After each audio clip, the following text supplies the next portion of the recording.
Hello everyone, আজকের এই ভিডিওটিতে আমরা দেখব কিভাবে প্রিমিয়ার প্রো ইউজ করে টাইপরাইটার এফেক্ট তৈরি করা যায়। তো তার জন্য একটি ভিডিও আমি নিয়েছি এবং একটি টাইটেল নিয়েছি যেটি টাইপরাইটার এফেক্টের মতো একটি টাইটেল। এই টাইটেলটি আপনারা অনলাইনে অনেক ফ্রি প্রিসেট পাওয়া যায়, টাইটেল প্রিসেট। এইগুলো এখান থেকে অনলাইন থেকেও কালেক্ট করতে পারেন, আবার চাইলে আপনি আফটার এফেক্ট দিয়েও তৈরি করতে পারেন।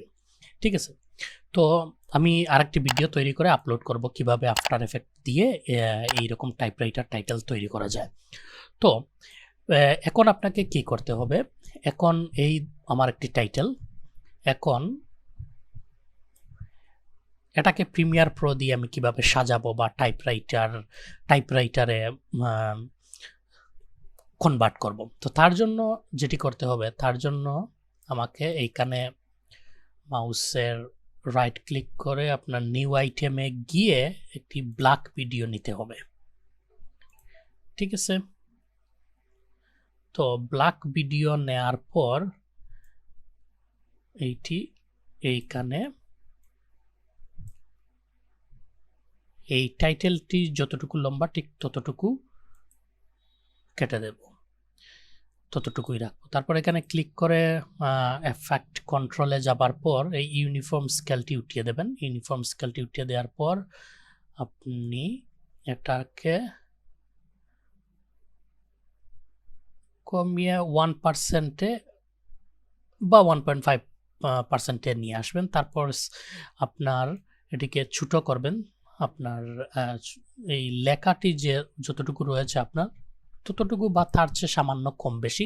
তারপর এটিকে পজিশন করবেন আপনার লেখা যে জায়গায় রয়েছে ঠিক সেই জায়গার ঠিক সামনে এটিকে পজিশন করলেন। ঠিক আছে, আপাতত আমাদের এই কাজটি শেষ এইখানে।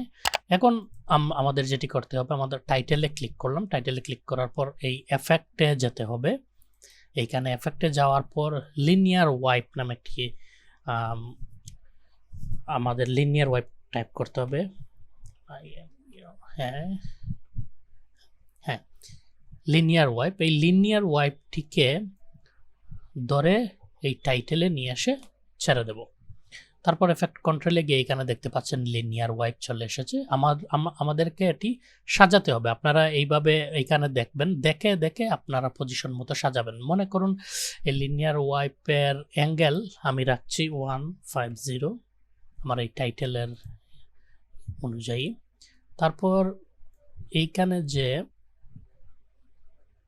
এইখানে একেবারে শুরুতে নিয়ে এসে আমি ট্রানজিশন কমপ্লিশনের একটি কি ফ্রেম অ্যাড করব। অ্যাড করার পর আমি এখানে যখন আমার লেখাটি শেষ হবে এইখানে রাখবো। রাখার পর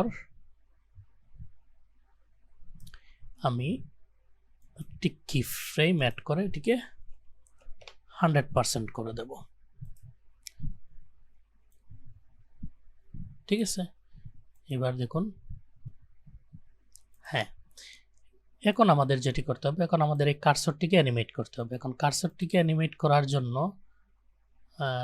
এফেক্টে যাব। এফেক্টে যাওয়ার পর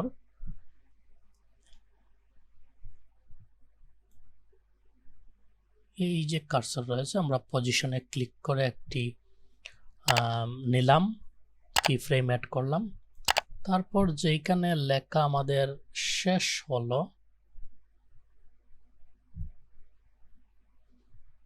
সেই জায়গাতে আমরা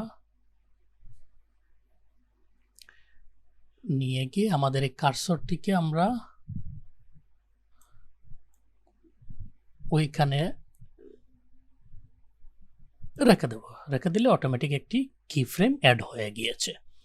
এইবার দেখি আমাদের লেখাটি কীরকম হয়েছে, টাইপরাইটার অ্যানিমেশন। হ্যাঁ, এইবার কিছু কিছু জায়গায় আপনারা দেখতে পাবেন এই যে যদি সামনের দিকে চলে যায়, যেমন এইখানে সামনের দিকে চলে গেছে, এইখানে আপনি আপনার কি ফ্রেমটাকে ফ্রেম বাই ফ্রেম আপনি কি ফ্রেম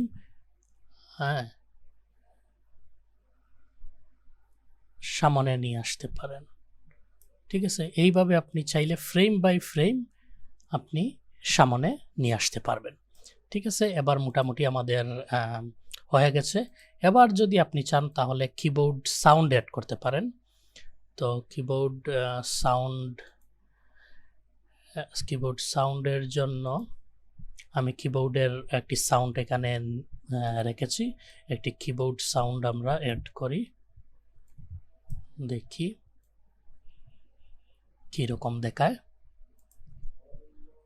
হ্যাঁ, আমাদের খুব সুন্দর একটি টাইপরাইটার টাইটেল তৈরি হয়ে গিয়েছে। তো আপনারাও চাইলে ঠিক একইভাবে এই পদ্ধতি ইউজ করে আপনারা প্রিমিয়ার প্রোতে এইরকম টাইপরাইটার টাইটেল তৈরি করতে পারেন। আমি এখানে নাম লিখেছি, আপনি এখানে নাম না সাবস্ক্রাইব লিখতে পারেন, যে কোনো ইনফরমেশন লিখতে পারেন, পজিশন করে যে কোনো জায়গায় এটিকে ইউজ করতে পারেন। ঠিক আছে, ধন্যবাদ আপনাদেরকে। এই ছিল আজকের ভিডিওটি। দেখা হবে পরবর্তী কোনো ভিডিওতে। Thank you very much.